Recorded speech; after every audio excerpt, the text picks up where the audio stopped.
Today, I would say it's colleagues. I have a very heavy heart to come back to you regarding this referral to address the anti-Asian, American, and Pacific Islands of hate crimes and violence. Um, as a quick introduction, I just want to speak a little bit about myself and how I share some of these experiences. Many of you knows me as Otto Li. I do have a name in Chinese, which is Li Chaohu or Li Zhouxiao in Mandarin. My family escaped from communism and immigrated from Hong Kong, but I'm not an alien or foreigner, and I'm certainly not a virus. Please don't judge by staring at me and think that you know me. I'm a Chinese American, and patriotism has run deep in my family. Like my grandfather, we both served decades in the Navy. Which Navy, some have asked? The United States Navy. My grandpa served in World War II, while I've served boots on the ground in Baghdad, Iraq. For almost getting bombed a few too many times, I was awarded the Bronze Star, and I'm now a retired U.S. Navy commander. I have served as Sunnyvale's mayor and council member, and now I'm honored to serve here as the first Chinese American supervisor for Santa Clara County. I'm very blessed with my family upbringing to be able to speak 3 Chinese dialects in addition to Spanish. I started with this introduction to show that you really can't judge someone by simply looking at their skin color. It's lazy, it's mistakenly wrong, and it's just not acceptable. Discrimination or not liking someone just because of how they look is nothing new. The U.S. long history of discriminating against Asians is also well documented. For Asian Americans, these recent hate crimes is just a new chapter in a very old book. As early as 1871, 140 years ago, 19 Chinese migrant workers were massacred in Los Angeles, with 15 of them lynched. No one was held accountable. In 1882, the U.S. passed the Chinese Exclusion Act to ban all ethnic Chinese from entering the United States, and that lasted until 1943.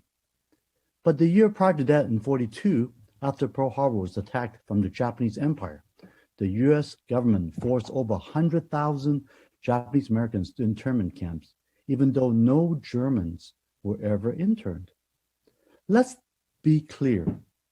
America has every reason to be angry with the Japanese military government, but it has no right and is unconstitutional to send Americans of Japanese descent to concentration camps.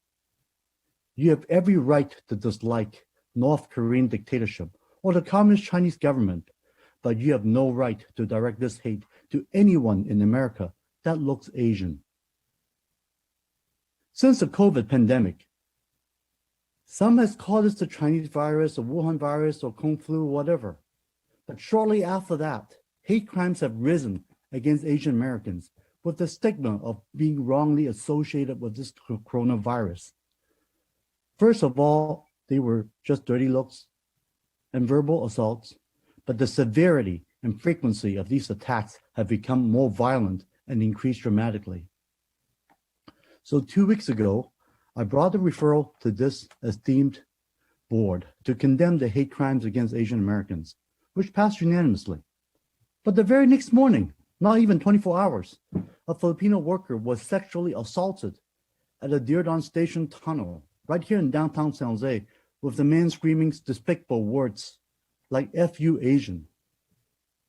Then another assault of Asian men in Oakland, then against another Chinese lady in San Francisco that was reported, and then the mass murders in Atlanta just a week ago on last Tuesday. I've lived in the Bay Area for almost 40 years, but the fear among Asian Americans have never been this high. My own mother is now afraid to take the bus. Her friends are scared to walk down the street or just shop at the market. We had vigils and marches held all across America this weekend saying, "Stop Asian hate. Enough is enough." Today, I'm bringing another referral to put some teeth and hopefully through our community and law enforcement. When we say community, I'm not just talking about Chinese or Asian community, but the communities of white, African American, Latinx, Jewish, Muslim, all standing up together to denounce these crimes and to rise up and to speak up. The myth of model minority, that Asian Americans are just good students, obedient workers, quiet and passive, is exactly that. It's just a myth.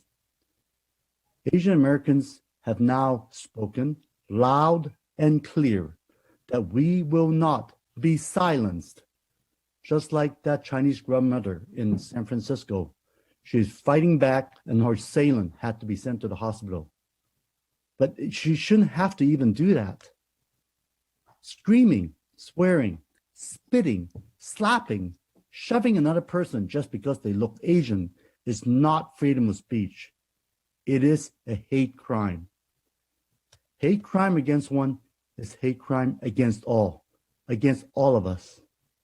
We've seen hate against Chinese Americans brought violence to Americans of Koreans and Japanese descent. We've seen hate against Muslims that have mistakenly brought deaths and violence to Sikh and Indian Americans. Discrimination, bigotry, and xenophobia are not tolerated or accepted anywhere in Santa Clara County, not in California, not in America, and not ever.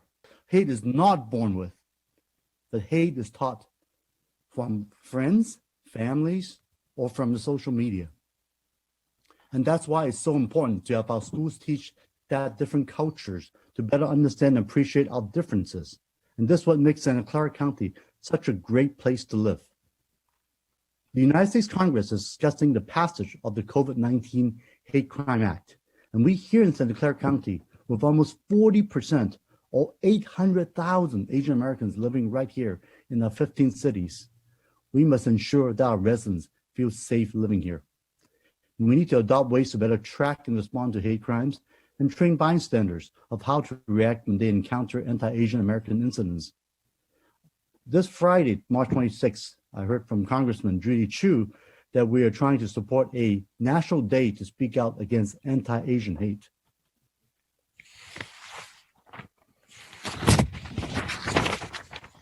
Going to a little bit more about the motion of what we're doing today, I'm asking staff to provide options to conduct the anti-racism community outreach and education campaign aimed at addressing these issues of anti-Asian sentiment, crime, and violence in community.